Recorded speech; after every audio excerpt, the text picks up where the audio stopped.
what are the top financial challenges that expats face? Like from your experience when you talk to them, what are some of the top financial challenges that you see? So I think first of all, I'm really pleased we're doing this today because yes, we talk a lot about finances, and I think we have, we want to help everybody, but we have women also at the heart of our, hearts and head, and we want to make sure that they feel also empowered and free. And finance is a big one, isn't it? A big topic.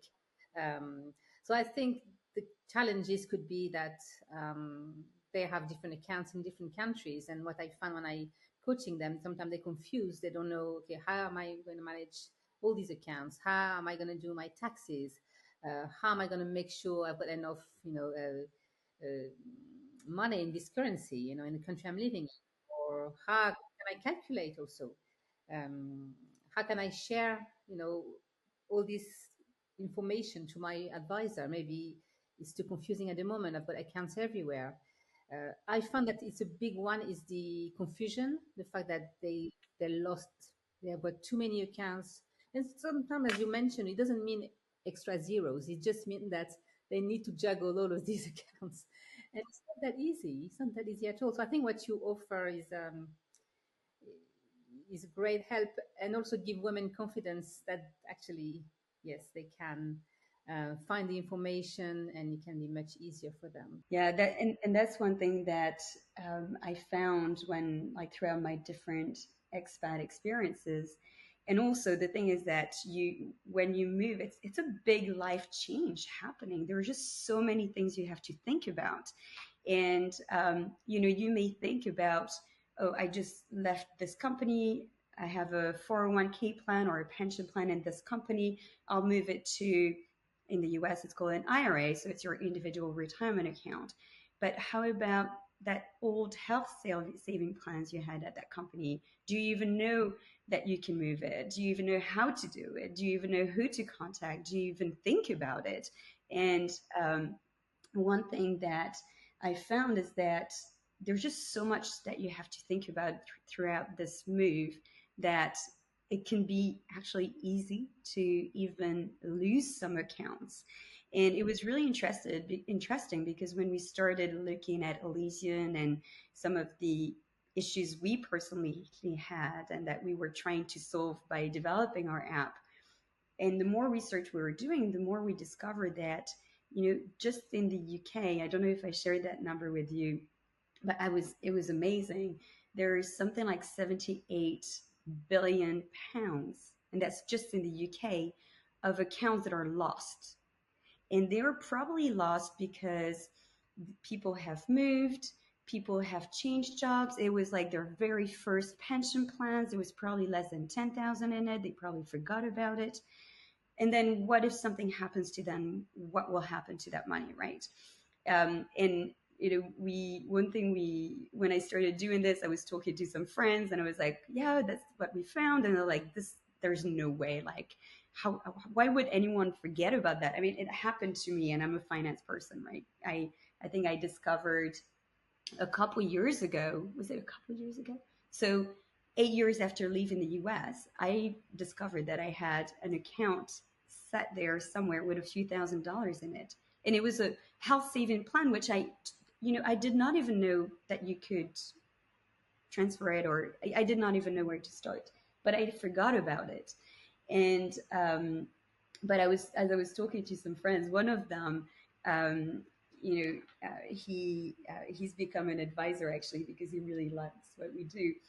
He said he didn't believe the numbers. And I think a year later after we met, he was like, Yasmina, you will never believe what happened to me. I was like, no, I don't know what happened. In basically his story, he had received a letter from his very first employer saying that they still had his pension. So that's in the US, 401k plan. And I think he worked with them for something like 10 years. So he had accumulated quite a bit of money there, something like $50,000, I think. He totally forgot about it because, he's moved on with his life. That was his first job. And now he's like, he forgot. But yeah, so that's something that I agree can happen actually much faster than we think. And the other thing is really, how do you keep track of it all? So, and how do you keep track with it in such a way that it's fully confidential? And that's one of the reasons we wanted to create our app. That one thing that we do with our app is really that enhanced encryption, so that the data remains confidential. So even us as a company, we do not see the data, but it allows people to connect anything they have. So for pension plans, crypto, real estate, you name it. And we have access to over 17,000 financial institutions across over 30 countries. So we've focused a lot on the UK market where we're based currently, but also the US, France, Asian countries, Middle East, anywhere where you have a lot of expats. Actually, we've kind of tried to go and follow the expat route and where they've been and connect where they've gone. So if you think about the UK expat, the French expat, the US expat, um, and also, yeah, there's just, yeah, it's like little bits and pieces here and there.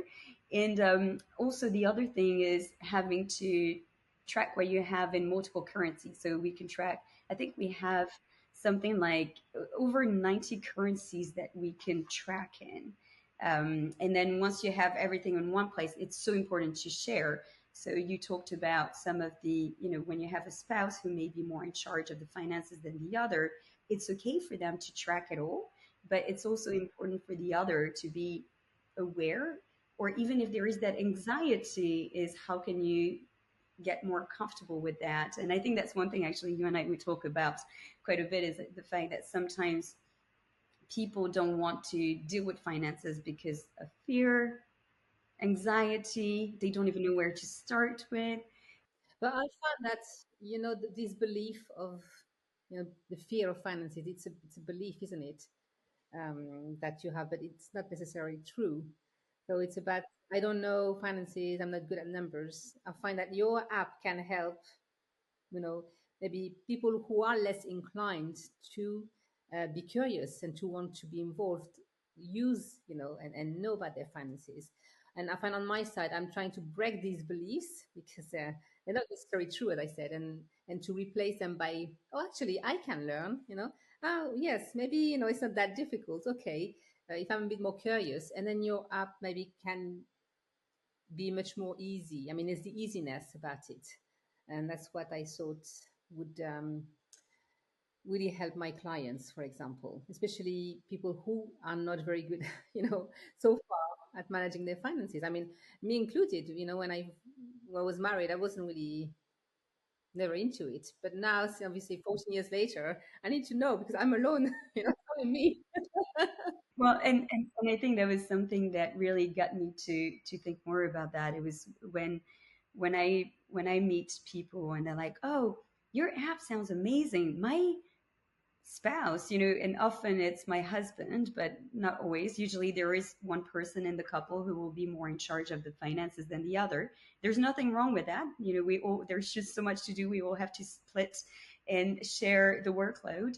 But I did hear that a lot. It's like, "Oh, my partner would love about this." I'm like, "Well, why don't they get the app, and why don't you get them to share with you, so that you can also slowly but surely become more comfortable with that, so that it's no longer that anxiety, that fear. And also, as you have it in your hands, you can start asking more questions, and that's how you can become more familiar with things."